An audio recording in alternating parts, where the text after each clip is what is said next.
जय हिंद दोस्तों, स्वागत है आपका AGY ईश्वर चैनल में। और आज इस वीडियो में सुनेंगे हरितालिका तीज व्रत कहते हैं कथा। कि मंडल की माला से जिन अलंकृत है और मुंडों की माला से जिन शिव जी की जटा अलंकृत है, जो दिव्य वस्त्र धारण किए हुए हैं, और जो ऐसी श्री पार्वती जी श्री शिव जी को प्रणाम करती हूँ। रमणीक कैलाश पर्वत के शिखर पर बैठी हुई पार्वती जी कहती हैं कि हे महेश्वर, हमें कोई गुप्त व्रत या पूजन बताइए जो सब धर्मों से सरल हो, जिसमें परिश्रम भी कम करना पड़े लेकिन फल अधिक मिले। हे नाथ, यदि आप मुझ पर प्रसन्न हैं तो विधान बताइए। प्रभु किस तप व्रत दान आदि मध्यंतर रहित आप जैसे महाप्रभु हमको प्राप्त हुए। शिव जी बोले, हे देवी सुनो, मैं तुमको एक व्रत जो सरस छिपाने योग्य है लेकिन तुम्हारे प्रेम से वशीभूत होकर बतलाता हूँ। शिव जी ने कहा, भारतवर्ष में जैसे नक्षत्रों में चंद्रमा और सूर्य में ग्रहों में सूर्य, वर्णों में ब्राह्मण, देवताओं में विष्णु भगवान, नदियों में गंगा, पुराणों में महाभारत है, उसी तरह सभी पुराणों और वेदों से सरस मैं कहता हूँ। एक प्राचीन व्रत बतलाता हूँ, एकाग्र मन से सुनो।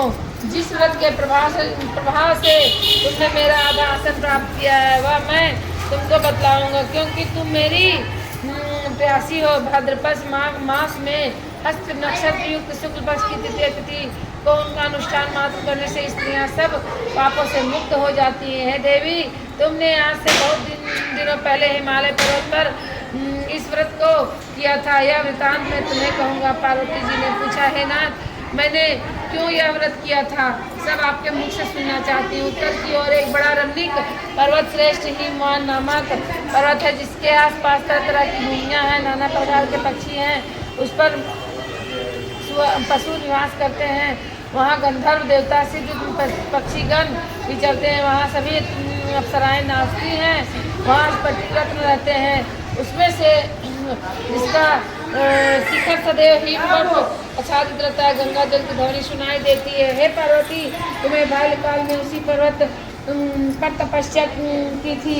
12 वर्षों तक तुम उल्टी टांग कर केवल धुआं पी कर रही, 64 वर्षों तक सूखे पत्ते खाकर रही।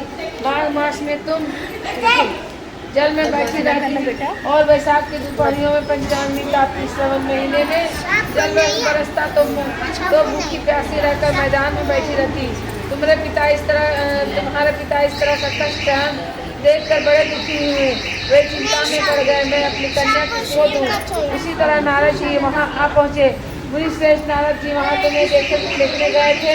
नारद जी को देखकर आसन आदि देकर उनकी पूजा की और कहा, हे स्वामिनी, आप किस लिए आए? मेरा अहोभाग्य आपका आगमन मेरे लिए अच्छा है। नारद जी ने कहा, हे पार्वती सुनो, मैं भगवान विष्णु का भेजा हुआ आपके पास आया हूँ।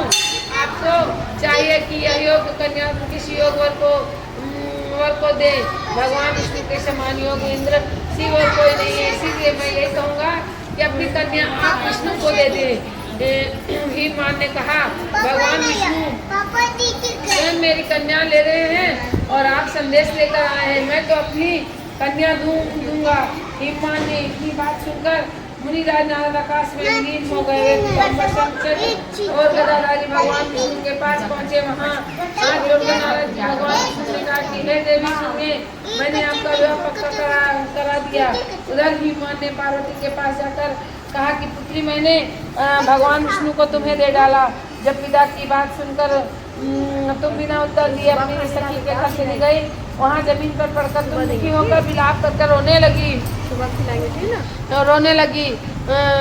यही देखकर सखी बोली, तुम क्यों इतनी दुखी हो, कारण बताओ। तुम्हारी जो कुछ इच्छा होगा मैं यथाशक्ति उसको पूरा करने की चेष्टा करूँगा, इसमें कोई संशय नहीं है, इसमें कोई संशय नहीं। पार्वती बोली, मेरी जो कुछ अभिलाषा है उसे तुम प्रेम पूर्वक सुनो। मैं एकमात्र शिव जी को अपना पति बनाना चाहती हूँ, तुम इसमें कुछ भी संशय नहीं है। मेरे इस विचार की पिताजी को ठुकरा दिया, इससे मैं अपने शरीर को त्याग दूंगी। पार्वती की इस बात को सुनकर सखियों ने कहा कि शरीर का त्याग न करो, चलो किसी ऐसे वन को चले जहाँ जहाँ पिता को पता न लगे। ऐसी सलाह तुम कर वैसे वन में पहुँची। उधर तुम्हारे पिता घर घर तुम्हें खोजने लगे, दूतों द्वारा खबर करने लगे और देवताएं खोजने लगी।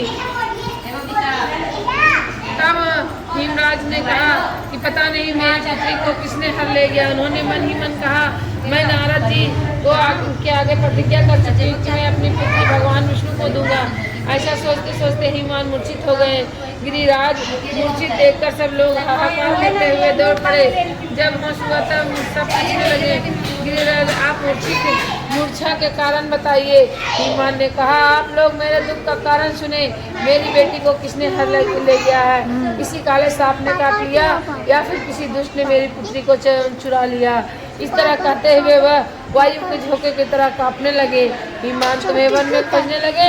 वो वन ही वन में भालू, हिंसक जंतुओं से भरा हुआ भयानक जंगल था। जहाँ एक नदी बह रही थी, उसे रमणीक तट पर एक बड़ी कंदरा थी। तुमने उसी कंदरा में आश्रम बना लिया और एक बालुकमयी प्रतिमा बनाकर अपनी सखियों के साथ निराहार।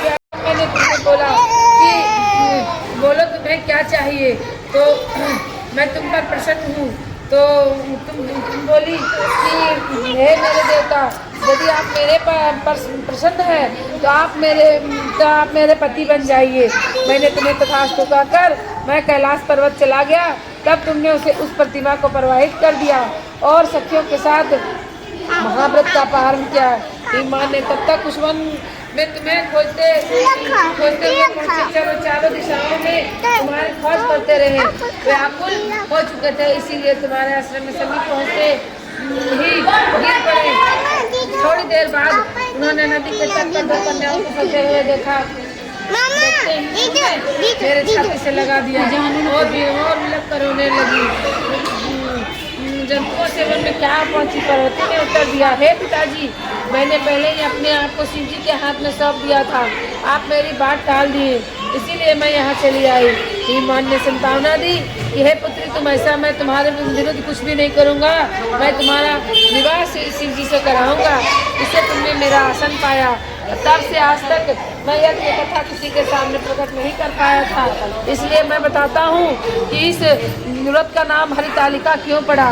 क्योंकि तुम्हारी सखियां हर ले गई थी, इसीलिए इसका नाम हरितालिका पड़ा।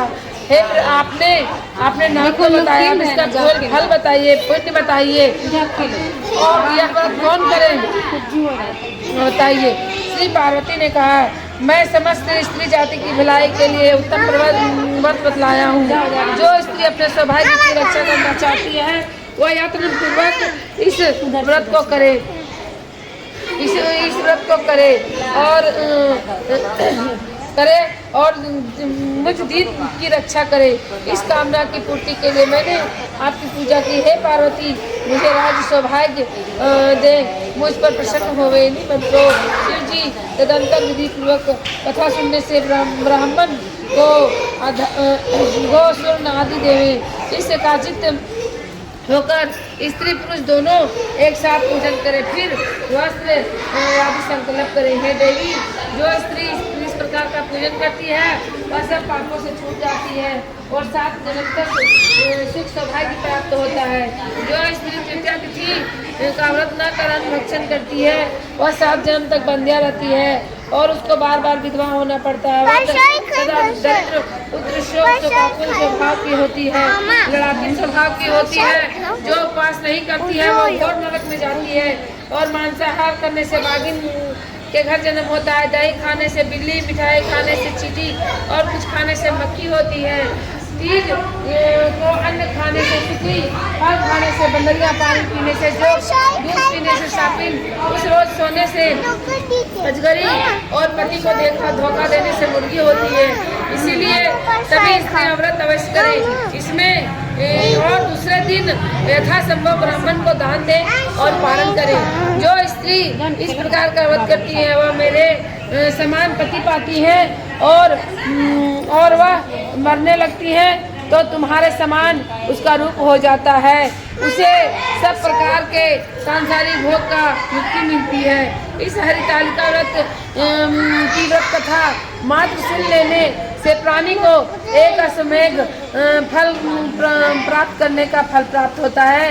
हे देवी, मैंने यह सब व्रतों से उत्तम व्रत बतलाया है जिसको करने से प्राणी सब पापों से छूट जाता है। इसमें कोई वीडियो अच्छी लगी तो सब्सक्राइब, लाइक, फॉलो ज़रूर करें दोस्तों, ताकि इसी तरह की वीडियो हम आप तक पहुंचाते रहें। फिर मिलते हैं दोस्तों एक नई वीडियो के साथ। तब तक आप AGY ईश्वर चैनल से जुड़े रहें।